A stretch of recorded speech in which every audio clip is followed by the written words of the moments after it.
नमस्कार मंडळी.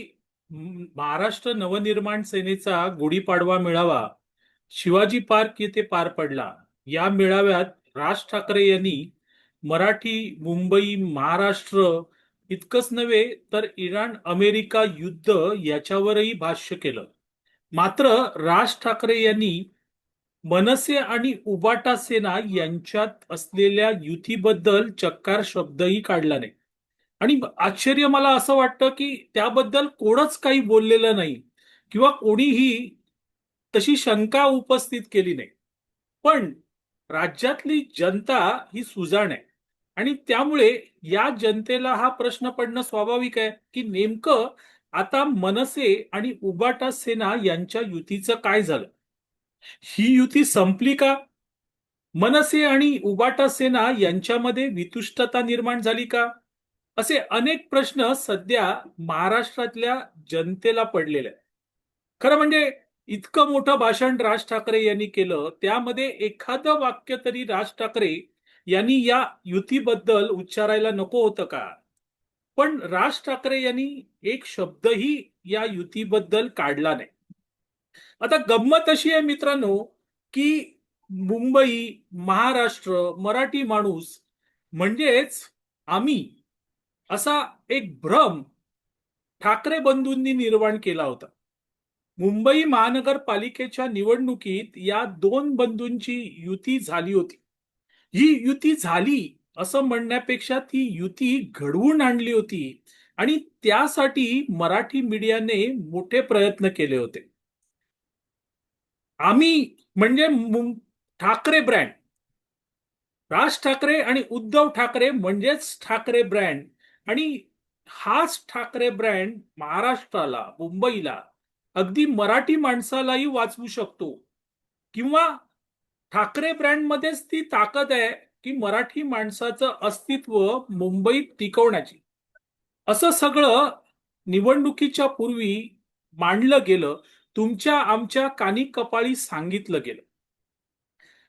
देवेंद्र फडणवीस त्यावेळेस मुख्यमंत्री नव्हते, पण अगदी ज्यावेळेस ते विरोधी पक्ष नेते होते त्यावेळेसही त्यांनी सांगितलं की मुंबई म्हणजे तुम्ही नाही, महाराष्ट्र म्हणजे तुम्ही नाही, इवन मराठी म्हणजे तुम्ही नाही. पण त्यांचं कोण ऐकतंय? मराठी मीडिया त्यांना खोटं ठरवायला निघाला होता. आणि त्यासाठी राज ठाकरे आणि उद्धव ठाकरे या बंधूंना एकत्र आणायचं होतं. एका मुलाखतीमध्ये अभिनेता दिग्दर्शक महेश मांजरेकर यांनी राज ठाकरे यांना प्रश्न विचारला की तुम्ही उद्धव ठाकरे यांच्या सोबत युती का करत नाही. तिथे राज ठाकरे यांनी म्हणाले की माझी काहीच अडचण नाहीये. झालं. त्यावरून मग मराठी मीडियाने रान उठवायला सुरुवात केली. अनेक वेळा तर असं वाटत होतं की राज ठाकरे आणि उद्धव ठाकरे यांच्या मनात नसतानाही मराठी मीडिया या दोन भावांना एकत्र आणण्याचा प्रयत्न का करतोय. तर मराठी मीडियाला भाजप आणि शिंदेची शिवसेना यांच्या विरोधातले आपले स्कोर सेटल करायचे होते. त्यांना हरवायचं होतं आणि त्यासाठी हे दोन बंधू मराठी मीडियाला तारणहार वाटत होते. आणि मग हे दोन बंधू हे महाराष्ट्राचे, मुंबईचे, अगदी मराठी माणसाचे तारणहार आहेत इथपर्यंत त्यांनी नरेटिव्ह पसरला. पण नरेटिव्ह होता मित्रांनो, नरेटिव्ह होता. अखेर हे दोन बंधू मराठी भाषा दिनानिमित्त एकत्र आले, पण तिथेही महापालिकेच्या युतीबद्दल काही झालं नव्हतं. अर्थात या दोन बंधूंनी हातात हात घालून फोटो सेशन केलं. खूप चांगलं फोटो सेशन झालं. ते फोटो नंतर अनेक दिवस तुम्ही आम्ही बघत होतो. मुद्दा असा होता की हे दोन बंधू निवडणुकीच्या दरम्यान एकत्र येतील का? राज ठाकरे यांना स्वतःचं अस्तित्व जपायचं होतं, तर उद्धव ठाकरे यांची स्थिती बिछडे सभी बारी बारी अशी होती. त्यांच्या पक्षातून माणसं गेली होती. ते ज्या आघाडीत आहेत त्या आघाडीचं काही भवितव्य नव्हतं.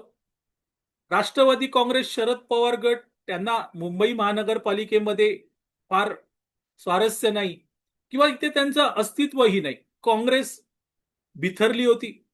अशा वेळेस उद्धव ठाकरे यांच्यासाठी राज ठाकरे ही संधी होती.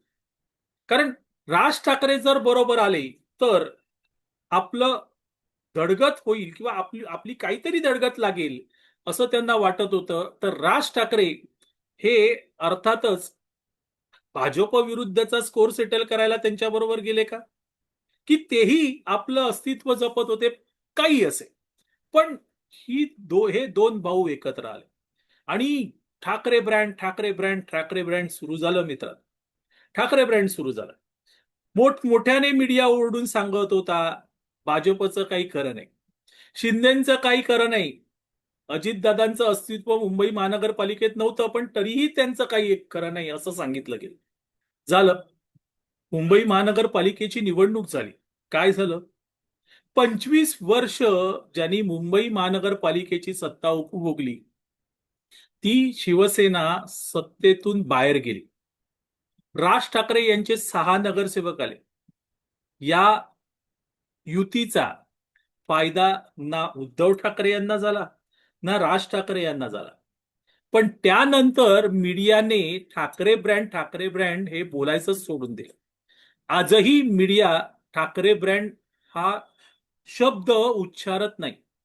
पण तुमच्या आमच्या मनातलं कसं जाणार, ते तर राहणारच. आणि त्यामुळे या ठाकरे ब्रँडचं काय झालं हे ह्याचं उत्तर मीडिया देत नव्हतं. किमान राज ठाकरे देतील असं वाटत होतं. पण निवडणुकीनंतर नाही. अनेक महानगरपालिकेत तर अशी स्थिती झाली की मनसेचे नगरसेवक त्यांनी उबाटा सेनेला बाजूला केलं आणि ते शिंदेच्या शिवसेनेत गेले किंवा शिंदेच्या शिवसेनेबरोबर गेले. कल्याण डोंबिवली महानगरपालिका उदाहरणं भरपूर दिसली. इथे मुंबई महानगरपालिकेमध्ये एक अधिस्वीकृत नगरसेवक द्या अशी मागणी मनसेने केली. उबाटा सेनेने ती धुडकावून लावली आणि त्याच वेळेस हे स्पष्ट झालं होतं आता काही ही युती राहत नाही. आणि ज्या वेळेस विचारलं गेलं की तुमची युती आहे मग तुम्ही शिंदेच्या शिवसेनेबरोबर का जाता, तर उत्तर मनसेकडून असं आलं की ते नगरसेवक आहेत त्यांना निधी लागणार आणि निधी हा सत्ताधारीच पक्ष देऊ शकतो आणि म्हणून आम्ही तिथे जातो. थोडक्यात काय, तर युतीचे किंवा राज ठाकरे उद्धव ठाकरे यांच्या आघाडीचे 3-13 वाजले. आता प्रश्न असा आहे, पण ही युती संपली की अस्तित्वात आहे याबद्दल ना उद्धव ठाकरे बोलले ना राज ठाकरे बोलले. आणि त्यामुळे म्हणजे किमान माझं, बाकीच्या मीडियाचं मला माहित नाही, माझं आणि तुमचं पण लक्ष लागलं होतं की निदान या गुढीपाडव्या मेळाव्यामध्ये राज ठाकरे या आघाडीबद्दल किंवा आपल्या बंधुशी असलेल्या युतीबद्दल काहीतरी सांगतील की हो आम्ही युतीत आहोत, आम्ही आघाडीत आहोत, एकत्र लढू. राज ठाकरेने फार मोठा शब्द तिथे किंवा मोठं वाक्य वापरलं, एक ना एक दिवस आपण सत्तेत येणार. पण ते सत्तेत येणार त्यावेळेस एकटेच येणार की आपले बंधू उद्धव ठाकरे यांना घेऊन येणार हे सांगितलं नाही. थोडक्यात काय, तर युती आहे संपली आहे की तोडली आहे याचं उत्तर राज ठाकरे यांच्याकडून मिळालं नाही. मग हे बंधू मराठीसाठी एकत्र आले होते, मुंबईसाठी एकत्र आले होते, महाराष्ट्रासाठी एकत्र आले होते. आता ते लांब का गेलेत किंवा युतीबद्दल बोलत का नाहीत? मुंबईचं कल्याण झालं, मराठी माणसाचं कल्याण झालं की महाराष्ट्राचं कल्याण झालं, याचं उत्तर राज ठाकरेच देऊ शकतात, नाहीतर उद्धव ठाकरे देऊ शकतात. पण राज ठाकरेंकडे संधी होती, त्यांनी ते दिलं नाही. आता याचं उत्तर उद्धव ठाकरे काय देतात ते बघू. पण एक गोष्ट निश्चित आहे की राज ठाकरे यांची शिवाजी पार्कवरची ती सभा ही वटली नाही हो. ज्या पद्धतीने पूर्वीच्या सभा दणक्यात व्हायच्या ही सभा तेवढी दणक्यात झाली नाही. असो मंडळी, तुर्तास इथे थांबतो. मी आबा माळकर आपली रजा घेतो. आपल्याला व्हिडिओ आवडला तर लाईक करा, शेअर करा, लक्षवेधला सबस्क्राईब करा. धन्यवाद.